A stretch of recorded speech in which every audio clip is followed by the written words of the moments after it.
किसी ने बड़े कमाल की बात कही है दोस्तों कि इंसान की सबसे बुरी आदत ये है कि अगर उसे कुछ ना मिले तो वो सब्र नहीं करता।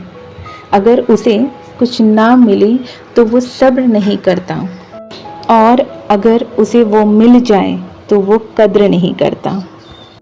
ऐसा ही दोस्तों कुछ हम गृहिणियों के साथ भी होता है, जहाँ पर हम अपने परिवार के लिए पूरे समर्पित होते हैं, पूरी तरीके से डेडिकेटेड होते हैं, पर उसके बावजूद भी कभी कभी ज़िंदगी में ऐसे समय आता है कि जहाँ पर ना हमारी कोई कदर नहीं होती है, फिर चाहे वो फिज़िकली हो, मेंटली हो या फिर वो इमोशनली हो। ये सोचने पे मजबूर कर दिया मुझे एक बहुत ही प्यारी सहेली ने, जो हाल ही में हमारे चैनल के साथ जुड़ी है, हमारे यूट्यूब फैमिली के साथ जुड़ी है, सेन फैमिली, जो लिखती हैं, प्लीज़ दी नेगेटिव लोग हमारे पास ही रहते हो तो उनके साथ या उनसे कैसे बचा जाए, प्लीज़ मुझे बताएं। तो लिटरली जब उनका कमेंट पढ़ा ना तो दिल अंदर से भर आया, क्योंकि मैं नहीं जानती वो किस सिचुएशन में है, उनके साथ क्या चल रहा है क्या नहीं चल रहा है, बट पता नहीं क्यों ऐसा सा फील हुआ मुझे कि मानो वो अंदर से पूरे तरीके से टूट गई हो। सही कहा है किसी ने कि भगवान ने हम स्त्रियों को बहुत ही सुकून से, इत्मीनान से बनाया है, तभी ही हम इतनी ज़्यादा हमारे अंदर पेशेंस है और हर चीज़ से हम डील कर लेती हैं बड़ी ही आसानी से। और वेल दोस्तों, अभी आगे इस विषय पे चर्चा करेंगे, बट उससे पहले मैं आपको बता दूं कि यहाँ पे चल क्या रहा है। तो अभी अभी आप लोगों ने देखा कि परी ने जो है आज पापा के हाथ की बनी चाय मेरे साथ बैठ के पी है, और मैं यहाँ पर आपको पूरे घर का टूर दे रही हूँ, जहाँ पर आप मुझसे कहते हैं ना कि दी आपका घर हमेशा साफ़ सुथरा रहता है, कभी गंदा नहीं रहता है। तो देखिए भाई, मेरा भी घर आप ही लोगों के साथ सुबह सुबह कुछ इसी तरीके का होता है। कल था सैटरडे, तो रात को मैंने घर की सफाई कुछ खास नहीं करी थी, अदरवाइज़ मैं यही करती हूँ कि रात में जो है एक बार पूरे घर को सेट करके सोती हूँ, ताकि सुबह जो है घर इतना फैला हुआ ना दिखे। तो सैटरडे होने की वजह से बहाना मिल गया था लेट नाइट जगने का, मूवी इंजॉय करने का और खूब सारी परिवार के साथ गपशप करने का, जिस वजह से घर को मैं रात में सेट करके नहीं सोई थी। तो वेल, यहाँ पर उसी घर को मैं अब अच्छे से नीट एंड क्लीन ऑर्गेनाइज़ कर लेती हूँ, चीज़ों को अपनी जगहों पे रख लेती हूँ। वैसे भी आज संडे है, तो जो लंच है और जो ब्रेकफास्ट है वो एक साथ ही होगा हमारा, जिसे हम ब्रंच कहते हैं। और आई नो, मुझे ऐसा लगता है कि मैक्सिमम सभी घरों में ऐसा ही होता होगा संडे को। मेरे भी घर में ना ऐसे ही होता था, संडे को हम सब लेट उठते थे, तो मम्मी जो है ना अक्सर आलू के पराठे वगैरह ही बनाती थी, और इतना हैवी हो जाता था ना ये सब जो खाना होता है ना आलू के पराठे वगैरह, कि उसके बाद लंच करने की कुछ खास इच्छा रह नहीं जाती है। तो मैं भी बस यहाँ पे आलू वगैरह मैंने उबालने रख दी हैं, तो जब तक एक तरफ मेरा आलू वगैरह उबलेगा ना, तब तक मैं दूसरी तरफ अपने घर के जो छोटे मोटे काम है ना वो फटाफट से निपटा लूँगी, ताकि मेरे जो घर के काम है ना वो समय पे कंप्लीट भी हो जाए और मुझे मेरे लिए थोड़ा सा मी टाइम भी मिल जाए, जो कि मैं हमेशा फोकस करती हूँ कि अपने लिए टाइम निकालना बहुत ज़्यादा ज़रूरी है। दोस्तों, जब परिवार में ही नकारात्मक लोग हो तो एक गृहिणी के लिए स्थिति बेहद चुनौतीपूर्वक हो सकती है। अगर जैसे आप लोगों के साथ भी ये चीज़ें हो रही हैं जो कि सेम सैनी फैमिली के साथ हो रही हैं, अगर आप भी इसी परिस्थिति को डील कर रहे हैं ना, तो सबसे पहले जो मैं हमेशा बोलती हूँ आप लोगों से कि स्थिति को समझिए और स्वीकारें। देखिए, कुछ चीज़ें हैं जिसको हमें समझना होगा और उन स्थितियों को हमें स्वीकारना ही होगा। हम उनसे जो है अपना मुंह नहीं फेर सकते कि चलो जो है जैसा है ठीक है या देखा जाएगा जो है, नहीं, आपको उसको समझना होगा, आपको उसको स्वीकारना होगा। तो सैनी जी, सबसे पहले आपको ये समझना होगा कि आप अकेली नहीं हैं और बहुत सी हाउसवाइफ इसी समस्या का मतलब डेली फेस करती हैं, इसी टाइप की जो समस्या होती हैं। फैमिलीज़ में ना हमेशा कोई ना कोई ऐसा ज़रूर होता है जो नेगेटिव बहुत ज़्यादा होता है। तो दोस्तों, ज़रूरी हो जाता है कि आप स्थिति जो भी सिचुएशन है उसको स्वीकार लें, लेकिन पर इसका ये मतलब नहीं है कि आप इसे अपनी ज़िंदगी के ऊपर हावी होने दें। सिचुएशन चाहे कैसी भी हो, उससे डील कैसे करना है ये बहुत इम्पॉर्टेंट होता है। चाहे वो कितनी भी भयानक क्यों ना हो, उससे भागा तो नहीं जा सकता, और लेकिन अगर सिचुएशन ऐसी है कि आप उसका कुछ नहीं कर सकते, तो ये समझना बहुत बड़ी हमारी गलती हो जाती है कि हम इस सिचुएशन का कुछ नहीं कर सकते। हर चीज़ का ना कोई सल्यूशन ज़रूर होता है। बस शर्त यहाँ पर ये है कि इस जो भी सिचुएशन है ना उसका सल्यूशन किस तरीके से निकालना है, या फिर उससे डील करने का जो तरीका है ना वो आपका कैसा है, ये बहुत इम्पॉर्टेंट हो जाता है। अक्सर नेगेटिव लोग जो है ना वो हम पे तब हावी होते हैं जब ना हम खुद को जो है मानसिक रूप से मजबूत नहीं बना पाते हैं। तो ज़रूर ना, चाहे सिचुएशन कैसी भी हो, अपने आप को ना मानसिक सिचुएशन जो आपकी है ना, मेंटल हेल्थ, उसको स्ट्रॉन्ग ज़रूर बनाएं। उसको स्ट्रॉन्ग आप कैसे बना सकते हो? जो नेगेटिव एनवायरनमेंट होता है ना, उस नेगेटिव एनवायरनमेंट में ना आपका मजबूत होना, आपके मेंटल हेल्थ का मजबूत होना बहुत ज़्यादा ज़रूरी हो जाता है। उसके लिए ना आप योगा कर सकते हैं, आप मेडिटेशन कर सकते हैं। अपने लिए मी टाइम ज़रूर निकालिए। जो चीज़ें आपको करना बहुत ज़्यादा पसंद है ना, उन चीज़ों के ऊपर आप थोड़ा सा ज़्यादा फोकस करने की कोशिश करिए। जब आप मेडिटेशन करते हैं या योगा करते हैं या अपने लिए थोड़ा सा टाइम निकालते हैं ना, तो इससे आपको जो मानसिक संतुलन है ना बनाने में बहुत ज़्यादा मदद मिलती है। और भले ही परिवार के लोग कितने ही नेगेटिव क्यों ना हो, आपको अपना ऑरा जो है वो पॉजिटिव रखना है। आपको जो पसंद है ना वो आपको ज़रूर करना है। अपने लिए पूरे दिन में एटलीस्ट 10 से 15 मिनट ज़रूर निकालना है आपको। कभी कभी ना परिवार में ऐसे बहुत सारे लोग होते हैं जो हमेशा आपकी शिकायत करते रहते हैं या आपके ऊपर आलोचना लगाते रहते हैं। तो ऐसे नेगेटिव लोगों को लेकर ना आपको खुद अपने आप को नेगेटिव नहीं बनाना है। बड़ी ही शांति से, बहुत ही कामली, पीसफुली और हैप्पीली उनकी सारी बातों को सुनना है, समझना है, शांति से उनकी बातों का जवाब भी आपको देना है। मैं ये नहीं कहती कि आप मौन रहिए, बट बड़ी ही समझदारी से आपको उनकी सारी बातें सुननी है कि वो कहना क्या चाह रहे हैं। उसके बाद उन चीज़ों का आप जवाब दें।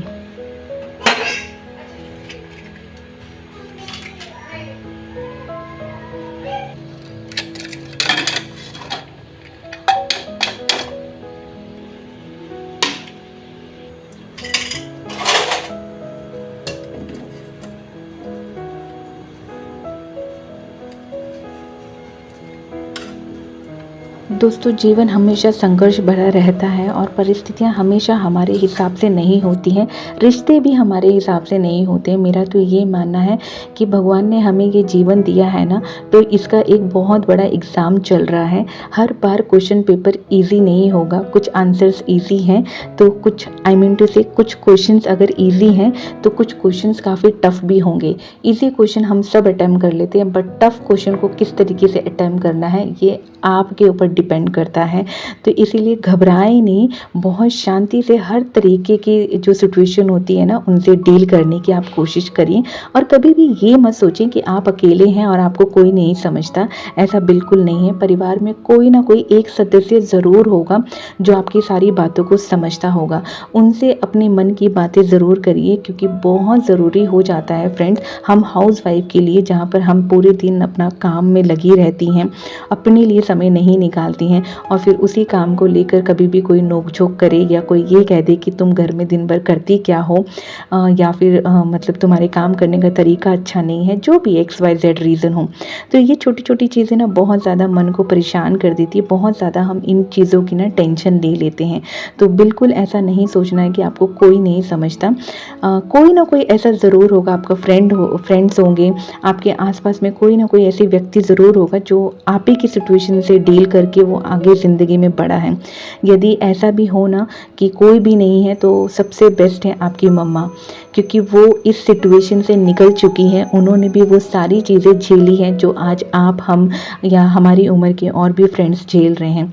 तो घबराइए नहीं, आप अपनी माँ से इस तरीके की बातें खुलकर और प्यार से उनसे डिस्कस कर सकती हैं। हाँ, पर एक बात ज़रूर ध्यान रखें कि अपनी माँ को टेंशन मत दीजिएगा कि माँ मेरे साथ ऐसा हो रहा है, वैसा हो रहा है। कुछ बातें बताइए, कुछ बातें छुपाइए भी, क्योंकि वो इतनी दूर आपसे रह रही है। जब वो आपको परेशानी में देखेंगी तो आपसे ज़्यादा वो दुखी हो जाएंगी।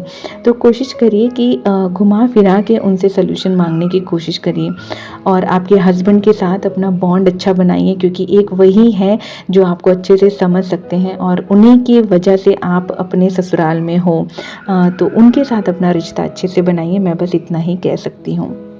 सो फ्रेंड्स, वेल, यहाँ पर समय हो गया है आप लोगों के प्यारे प्यारे कमेंट्स पढ़ने का। तो पहला कमेंट आया है अलीज़ा हुसैन की तरफ से, जो लिखती हैं वेरी नाइस व्लॉग मैम, आप कहाँ से हैं? तो मैं आपको बता दूँ डियर कि मैं दिल्ली में रहती हूँ। फेरी इन द केज लिखती हैं कि you have a beautiful and clean house and a lot of positive vibes come from your vlog, please keep moving forward like this. God bless you. Thank you so much for your wishes, dear. किस में दिखाओ मुझे। चिट्ठी में। इसमें चिट्ठी में मैंने क्या लिखा है?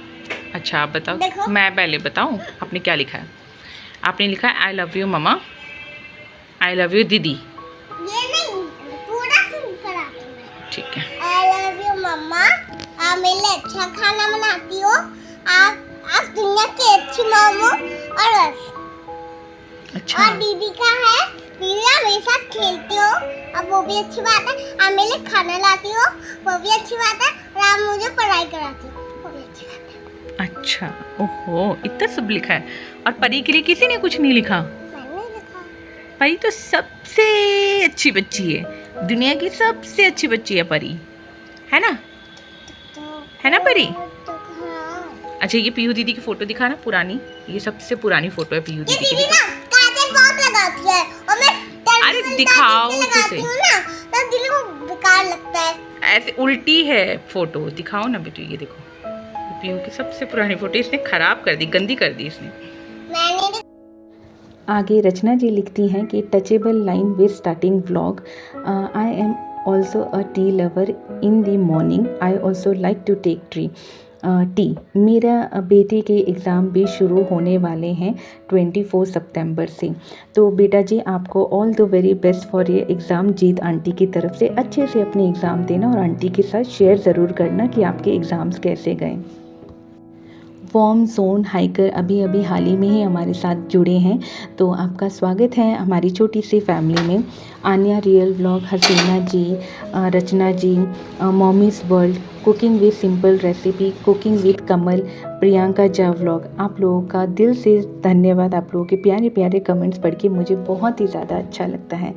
तो फ्रेंड्स यहाँ पे मेरे घर के ऑलमोस्ट सारे काम हो गए थे। आज मैंने पोछा नहीं लगाया है, मैंने स्किप कर दिया है और मैं यहाँ पर फिर आ गई थी फटाफट बच्चों के लिए जो है पराठे सेकने के लिए। अंत में याद रखिए कि आपके जीवन की भागदौड़ आपके हाथ में है। भले ही आप एक गृहिणी हो, लेकिन आपको अपने लिए खुद ही खड़ा होना पड़ेगा। नेगेटिविटी को अपने ऊपर ना हावी मत होने दें।